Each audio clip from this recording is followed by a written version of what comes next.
Good afternoon, everybody. Thank you for being here. We just wanted to highlight some of the great work that our officers have been involved in doing over the past several years, to be exact. This year we are showing that robbery is down 33% year to date, but if you go back and you look from 2018 till now, robbery is actually down over 50%. And that is a great accomplishment and the result of a lot of hard work of dedicated detectives and officers who are out there each and every day. You may ask, like, how have we had this success? How have we gotten here? And I think one of the things to remember is that there's been a heavy investment in technology and resources outside of just sworn law enforcement officers. We now have a divert team, which is basically a digital team that goes out and is great at looking for and obtaining video. You look at some of our biggest cases, the homicides in the Muslim community a few years ago. It was a photograph from a nearby house that gave us the front section of a car that eventually led to us being able to solve that case. Duke City Stats is our version of CompStats, which was originated in NYPD, where every week commanders are questioned and asked about crime in their area, and information is exchanged amongst the department. During the course of my career, I recognized at the lower ranks that we're always very siloed in the information we had. As a deputy chief, I remember sitting in this very room and our area commanders didn't know the update on homicide and other investigations within the area command. I knew that needed to change, and thus we invented Duke City Stat, and that is information sharing is going a long ways. And last but not least, the Detective Academy. For years, 25 years I was here, 27 years I've been here, but at the time it was about 24 years that I watched us try to develop career development, where somebody was going to go through a series of classes that was going to make them a great detective someday. It just never could get off the ground.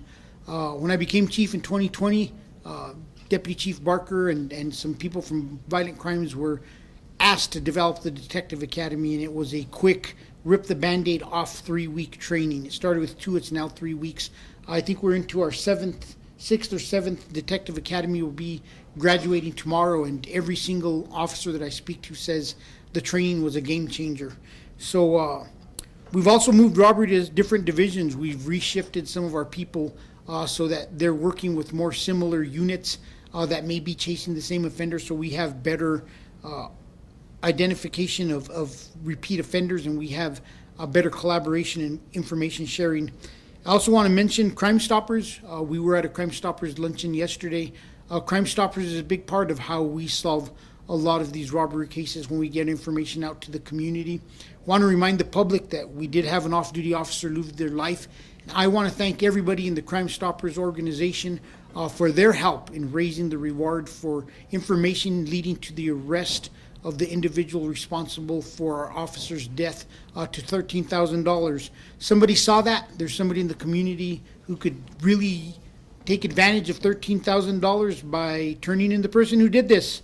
It not only feels good, but it is a lot of money. And our relationship with the district attorney's office in making sure that we put together strong cases that we're able to get warrants on, and that we're able to get either prosecution in the terms of a good plea agreement or winning a case in court. So with that, I'm going to turn it over to Commander Barnard. But as you look through here, you can see from 2018, 1,053 robberies year to date to now 524. It's a vast change in the landscape of robberies within the city of Albuquerque, and 554, as you can see, is the lowest number over the past 6 years. So thank you, Commander Barnard, and all of your detectives who put all the effort into getting these cases solved each and every day.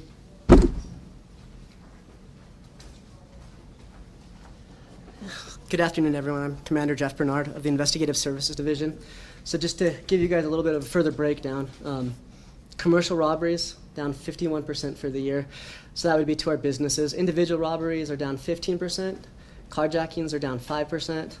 Home invasions are even for the year, but we've only had 2 of those, so those are doing really well as also. And then our attempted robberies are down 39%, giving us a total of 33% for the year. If we could go on to this case. So I wanted to highlight a couple cases that kind of go over some of the things that we're doing in the robbery unit. So Sergio Silguero was actually, his original charge was aggravated battery. The way that came to us was we received a robbery case where a female had been battered at a nightclub and people had taken some of her things. Through the investigation, we had learned that she knew of the subject's Snapchat account. So our detectives were able to write a warrant for this subject's Snapchat account. And then from there, we were able to get the aggravated battery warrant. We weren't able to charge him with a robbery initially in that, but that's still pending. But we were able to see some other things in that Snapchat warrant because they happened around the same time. So during an incident, we were able to tie it to a kidnapping case we received where a male subject was knocked out, taken to an unknown location, severely beaten, had a firearm placed into his mouth, forced to do just menial things to humiliate him. The detectives were able to see all this on that, and then they were able to link these two cases together. And this was helped through Divert getting video for us. It was help from our digital intelligence team being able to analyze the footage that came through that Snapchat account. And from there, we were able to secure a warrant for him and get a warrant for his residence. Now, when we did the warrant at his residence, we were able to secure, or we were able to seize 9,000 fentanyl pills. We seized 4 firearms during that incident, I believe 350 grams of methamphetamines as well. And through that investigation, we were able to charge him with the kidnapping and trafficking of narcotics. So we're still looking into more things that the subject's involved with. But I think this case really highlights how abrasive and violent our robbery offenders can be and why we put so much effort into trying to apprehend them. And then if we go to the next case, so this was a group committing some serial robberies. There's still investigation for some more, but at this point in time, we've been able to tie them to 4 robberies, 3 of which were at a Blake's, another one was at a marijuana dispensary. In these cases, what happened is during the first incident, the female kind of used a guise where she opened the dispensary door for him, and then he threatened her and the worker there and was able to take the money. Now, luckily, the employee at the marijuana dispensary recognized the female, and we were able to start linking her together with a male that matched a similar description. Divert went and got us video on this. We're able to post out some of these bolos throughout the department that we do with the information sharing meetings that Chief Medina is talking about, and we were able to start looking into them further. We actually even found an incident where they were involved in a domestic dispute that officers went to. There was no charges related to that, but they had similar items that they were wearing, including sunglasses from that marijuana dispensary that we were able to place at this robbery as well as other robberies. Using this and other images that we got from Divert, we were able to link them to these 4 robberies so far, 2 of which they actually showed a gun. The other 2, they used a note implying they had a weapon on both of them. Just to give you an example of how helpful Divert's been to us this year, they've gotten video for us from over 700 cases, 82 of those which have been robbery cases. So it's been instrumental in us solving these cases. And then what we're able to do with these videos, additionally, is, like Chief Medina said, we'll put them out on Crime Stoppers. We get a lot of tips through that way. The other thing that we've been able to do is, at these information sharing meetings, we'll find out about the incidents right away, and then we will send those bulletins out to the department. And a lot of times officers, such in the case of this domestic, will have contact with these subjects, and they'll be able to identify them for us so we can put the cases together completely and faster in that route. I'll go ahead and turn it over. Awesome. That concludes our speakers. We'll go ahead and open it up for question and answer right now. Jessica. In the graph picture, it did show that they were slightly going down, and then the crime numbers went back up in 2002 and 2023. Sorry, 2022 to 2023. Why do you think that is? Is there a certain reason? It's really hard to tell. There's just no way to tell why crime went up during those time frames. We saw other crimes going down. But I think it's natural that you're always going to see a fluctuation of crime up and down. And this year we have a big decrease in crime. I think that a lot of pieces have come together. In 2022, 2023, we were redoing a lot of rebuilding in investigations. If you look, 2021, we didn't have the greatest clearance rates within homicide. The Detective Academy, they came to play 2022, 2023 and stuff. So I think a lot of the stuff we've put in motion, you just these past couple of years is where we're starting to see a little bit of an increase in their usage. But if you look at it, 2022, 2023 are still lower than the numbers that were in 2018. One of the things that's really difficult is we're missing from all these charts the most important date, 2017. And that's because we went from UCR to NIBRS. But the first year we kept track, if we could throw 2017 on there, you would see how crime has drastically, because when I returned in 2017, crime was out of this world in a lot of the crime categories that we're talking about now. And we just don't have that comparison as easily as we did in the past. Also, for 2024, where are you guys seeing most of these robberies happening? Like, is it mostly businesses? Is it homes? We have this chart, and the chart's going to show 51% of them are commercial, which is going to indicate a business robbery. But the most important, one of the things to look at here is the carjackings. We're down 5%. If you talk to chiefs from across the nation, the number one thing they're seeing is their robbery numbers are out of this world on carjackings. So we are doing a whole lot better than across the country in carjackings. But you see that the biggest decrease is in commercial, but that is still the biggest number we have. In terms of those numbers, do you think that it's related to the guys that you have already taken into custody, or there are, maybe some individuals related to the same aspects of property?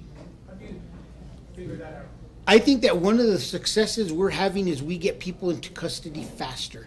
Whether it's a robbery suspect who in the past used to commit 20 robberies and is now committing less, to a murder suspect. I mean, you think about it and you look in 2020, we had individuals who were responsible for 2-3 murders that we looked at that we knew of. And it took us that much time to get them into custody. And now we're getting people into custody in a much faster process, which is lowering those numbers across the board. Is that related to the technology that you guys have? It's related to the technology and the information sharing. One of the things that when you talk about 2022 to 2023, we revamped Duke City Stats. Deputy Chief Barker and Deputy Chief Vega are now both co-seats to Duke City Stats, and they question their two divisions because they work the most and they have good working chemistry between each other to be able to get and hold people accountable. So the revamp of Duke City Stat came around January of this year. We actually had a contract with an individual out of NYPD who's given us information and advice on it. And I think that revamp has also helped us. And you mentioned all the things that have come together. Are there newer things you guys are currently working to just kind of make sure those numbers stay down or get even lower? License plate readers. We announced last week the addition of additional license plate readers throughout the city. We know that those help us. Additional cameras throughout the city, increasing our numbers. We know the more detectives we have, the faster we could get through cases, the faster we could get somebody before they have a second robbery case. I'm happy to say that we have, of our 1,000 officers that are funded for the department, 955 of those positions have somebody utilizing that funding right now. We have some in training. We have, I think, 920 out in the field compared to 2018 when I came back. That's little over 100 more, or little less than 100 more officers that we have sworn at the time. So I think there are a lot of things that we're doing to continue to build off this in the future. And then are a lot of these numbers by any chance tied to organized retail crime efforts at all? Jeff, I don't know, do you guys have any that were like organized on their robberies or maybe tied also to shoplifting? We do have some of those, although with the new statute, we're able to charge that as the aggravated shoplifting a lot more now. And as we talked about that reorganization that we did that helped teams work together, those two divisions actually work in the same division now. So our organized retail crime unit, our organized and our robbery team, they're together, so they can deconflict. Would you attribute this decrease in robbery more to a steady arrest of criminals, or like all at once, like in a crackdown? There is no one recipe for success. We've talked about all the things we've done with technology, training, giving more resources, but then when you peel another layer back and you think we've increased the individuals who have felony warrants being arrested by 20-some% last year. I think this year about a 34%, don't quote me on that, but increase in felony warrants being served. We've known from the very beginning that individuals that play into factor. I wish we could say it's one thing, but then that would make it very simple, and it's not that simple. It's complicated, and the warrants also play a big part of this. Chief also spoke about the cameras that we have and LPRs, and I don't know if you guys saw Cherokee did a story, but the horse